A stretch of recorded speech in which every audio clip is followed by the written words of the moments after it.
Sí, gracias al apoyo de varias personas y varias unidades aquí de la municipalidad se está realizando la sanitización de varias calles. Uno de los parámetros que se ha tomado es el lugar donde tiene más afluencia la gente, donde hay más paso vehicular y peatonal.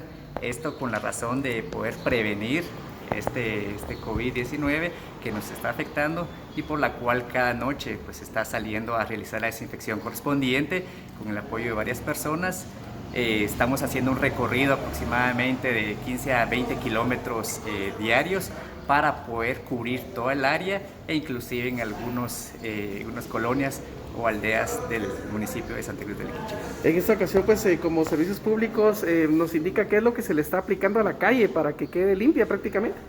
Sí, se le está aplicando hipoclorito de sodio, que es una fórmula que se ha estado aplicando desde que inició todo esto y como les reiteraba anteriormente, es una fórmula que el Centro de Salud nos está apoyando con la dosificación correspondiente y de la cual eso nos está ayudando y gracias a Dios por el momento no tenemos ningún caso aquí en el municipio.